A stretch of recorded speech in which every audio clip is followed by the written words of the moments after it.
All right, everybody, it is Gavin's time. Let's talk about film because I just pushed the latest update to Filmist out. A lot of cool stuff that I'm going to show you today, but as always, I'm going to be talking about just different ways to edit, use film, looks on our digital files. Going to do most of the editing in Lightroom today, but today's update is for Capture One. A lot of updates for Capture One, of course, for the LUTs. If you're using other programs, if you're editing video, Filmist is one of those things that I have been updating for a long time, for years, because I keep wanting to get the film formulas better. It is actually very, very hard to authentically emulate film on digital. So it's not something that you come in and you just say, oh, I'm gonna move some sliders around and I'm gonna make this film look.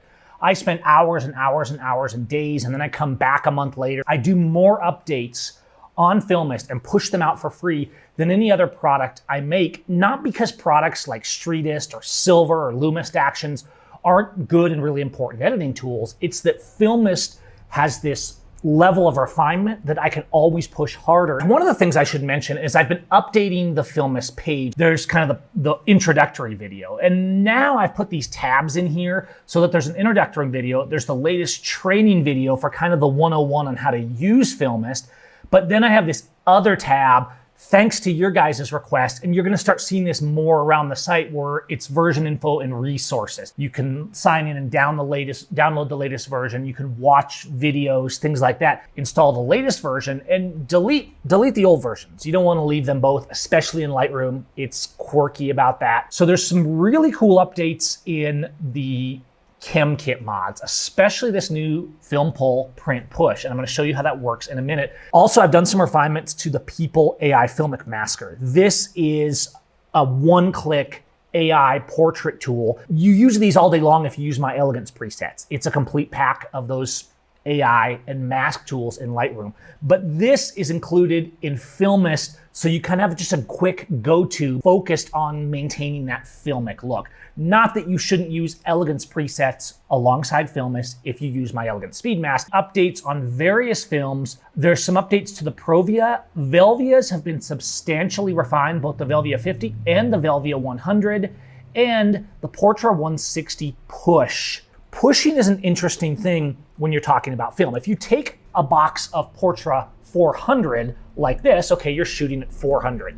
It tends to be one of my favorite films, although ever since Ektar Gen 2, I do use Ektar a lot because even though it's a little bit redder, when done right, including on the film, and I'm gonna be doing some more testing and probably making some more videos shooting actual Ektar so we can kind of do some comparisons and talk about it. Ektar is thought of a lot as a landscape film. If it's shot and processed right, it can be amazing for portraits. And that's reflected in the Ektar Gen 2 that came out in Filmist 1.8. So you also have that in here. There's a whole video on that, and I'll link that in the comments if you want to learn more about the Ektar. What I'm getting at here is the Portra 400, 800, and 160 were all at Gen 2, and I went back to the pushed Portra 160. And when you push Portra 160, it kind of leans a little more red, which I actually like because Portra 160 I find leans a little more green, and so I tend to favor Portra 400, but 160 has a different aesthetic. In a real film camera, right, one stop, you'd be pushing that to 320, so a little less than Portra 400. I've reset these for purposes of showing you guys this. Let me get rid of me. Whoops, that's putting me on the screen. I meant get rid of you from the screen, Gavin. We want to see our lovely model here. And I'm zeroed out on everything here. And of course I could browse over and say, oh, let's do all kinds of things. Like Velvia 50 really leans red. Let's do something practical. I'm gonna use Portra 160. This is a very good, the Portra 160 Gen 2 is super good. It seems a little flat. If you're a first-time film user, that's not actually surprising. There's nothing wrong with putting contrast on things, and that's why you have the ChemKit mods, which are darkroom inspired, but they allow us to say, hey, let's push contrast a little more. Let's get a little more of a vintage lens kind of look with the X-Bloom soft mod. Adaptive tools, the AI tools don't cross over to the Capture One, but all these basic formulas and ChemKit mods you are going to see on the Capture One side. Capture One has its own feel and aesthetic, and some people love it and some people prefer Lightroom, but I work really hard to try and make sure that your experience is going to be the same. You're gonna go into your presets, you're gonna have the same tools, but I could come over and do the ChemKit mods like a tonal range bath for dynamic range. I could do the AI People Filmic Masker, which gives a nice portrait AI mask, but that's really kind of film-like focused. And that really kind of enhances our portrait. So now we're back to our base file. Let's go back to that Portra 160. And now I want you to draw your attention to Portra, the new G2 of Portra 160 Push. Now you can see that it's brightening up the image, but it's important to understand that when you push film, it's not the same as just pushing up the exposure slider. When you pushed film, it affected the color, it affected the contrast, the responsiveness of shadows. So to make an accurate pushed film, I can't just kick up the curve or push the exposure slider up. I actually have to study that film and how it responds to being pushed. There's nothing wrong with applying a film look and then just going and pushing up your exposure slider if you need some more exposure. But what this does here is it's giving me true to life feel of an actual Portra 160 pushed. And so you can see it's brighter, but it's also more contrasty and still has a very nice balance. And one of the things that caught my eye with how Portra pushes is that Portra leans a little more red on the 160 when it pushes. So if I look at 160, it's a great film, but a lot of times I'll use 400 because I just like its classic warm feel, the grain, everything about Portra 400 is frankly great. That's why I have a box of it here in 4x5 that I'm going to use very judiciously because the prices of actual film have completely gone through the roof. This is digital we're in, right? And one tip to point out, if you do like a film profile or something like that, do not be afraid to go over and just say, oh, it's a little too red. I'm gonna drop the white balance a little bit, or I'm gonna make it, it's too warm, I'm gonna make it blue, right? Real world films had their color profile and their tone profile, and that's why we choose a specific film when we're shooting a film camera, okay? Shout out to my Minolta T202. It's a glorious little camera that works perfectly with my vintage rocker lenses. Over here, when I make you these presets and I calibrate these and I agonize over these like you wouldn't believe, I'm trying to make it as true to life to the film as possible. But don't feel like you're betraying the film because you go over here. On the film was shooting at daylight, right? Over here, you don't have that limitation and you don't have to follow any rules with white balance. When I go to Portra 160 Push, it's not just because the photo is a tiny bit dark. Okay, I could use the push mod from ChemKit, or I could just adjust the exposure. What I'm getting when I use the pushed version of Portra 160 is I'm getting the actual authentic feel. If you're a Filmist user, every version I do, you're gonna see these little improvements that aren't always so little on the films themselves, on the simulations and the recipes for the films, but also the mods, even though there's not a lot of them, I try to keep the mods simple because if you use other presets like my PowerFlow or like Silver with ModKit, there's a whole separate pack of mods and you can of course mix those together with Filmist. But in Filmist, I want you to be able to get to what you want to do and get that organic, rich film look as quickly as possible and complete your visualization. I'm gonna go back to Filmist, even if I'm shooting a Fuji camera, a Sony camera, whatever, and use the Filmist presets. A digital profile, a digital recipe built into the camera is usually just kind of inspired by an original film. People love Fuji profiles, and it's almost like heresy if you say they're not amazing and you don't shoot with them. They are good, and they're more exciting than most camera color profiles that are built into most cameras. And so I might set it to one I like, but in post, I'm still coming back to that raw file and I'm almost always gonna take the film look that works best, not have this sort of purist sensibility that needs to stick with the in-camera profile, because I'm gonna get a better result. If you're doing JPEGs, if you're doing like mobile images maybe that are JPEGs, but even from camera, even from the Fuji here, it's a good JPEG, but it still feels like a JPEG when I look at it. Let's throw Portra 400 on this, but because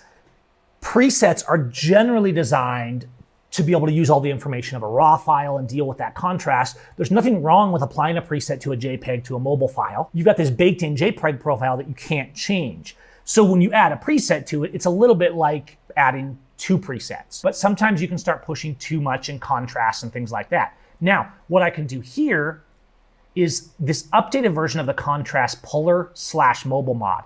Now, this is a puller. It's pulling away contrast, just like the contrast pusher is adding contrast. That can also be very useful.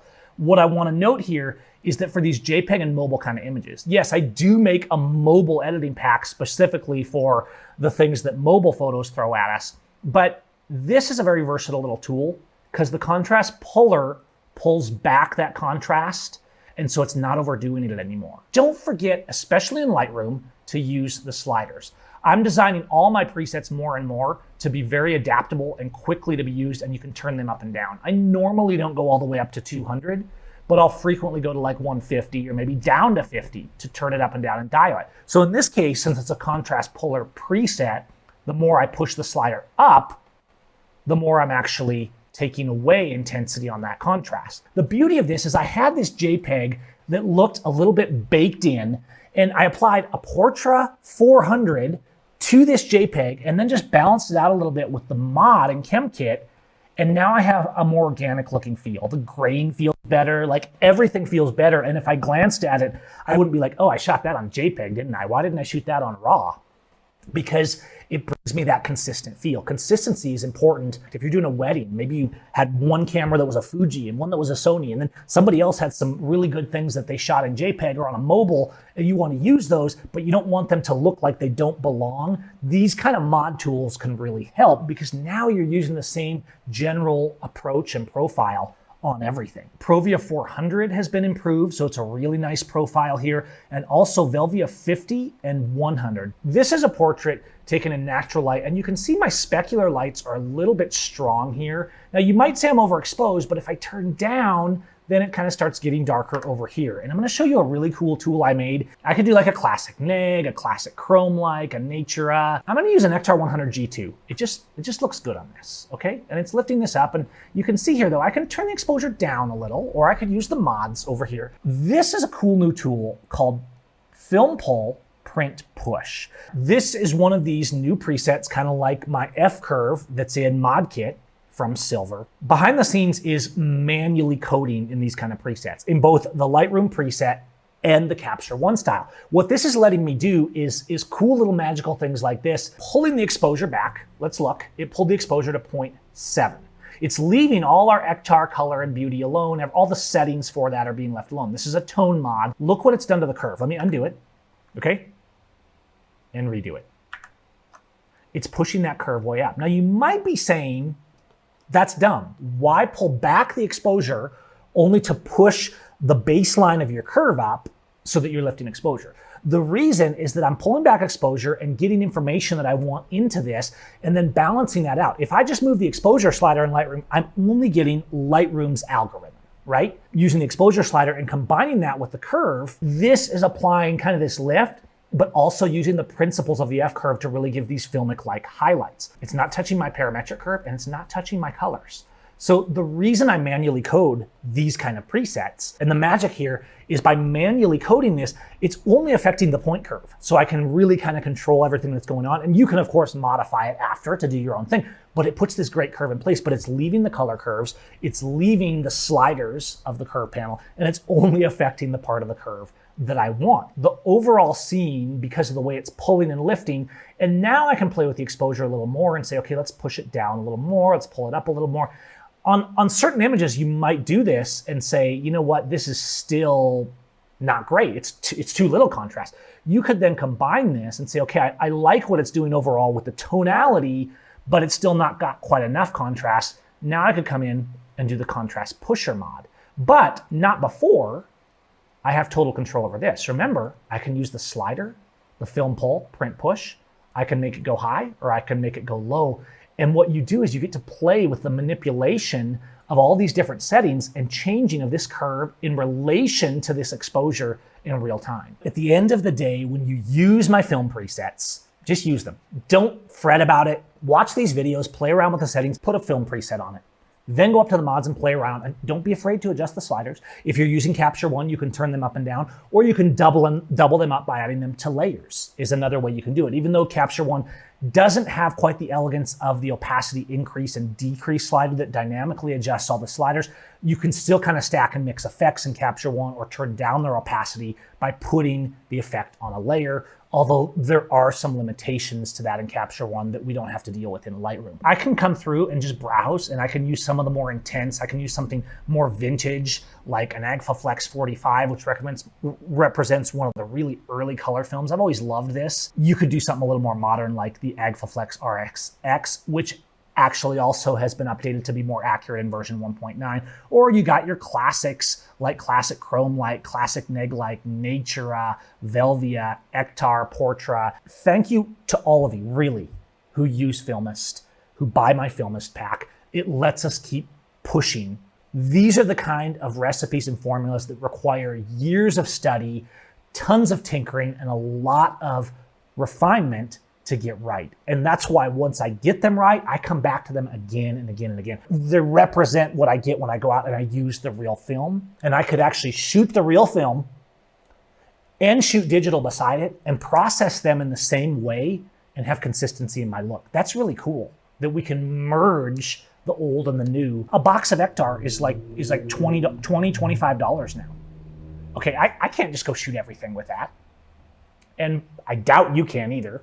I know I can't, but I still love to shoot film, but I love the aesthetic. Tell me about your love for using film on digital, and head over to the Shadow Hunters group on Facebook and share some of your results from Filmist and the kind of looks you're getting, and your favorite formulas and recipes and films from within Filmist. Give me feedback. Hope you enjoy the latest version of Filmist. And if you don't have Filmist, you can download it over at simfx.com/Filmist. You can also, of course, go try the free pack of Filmist, which includes 3 great films to get you started. I will put up a link for that down below. Peace out, and we will see you next time.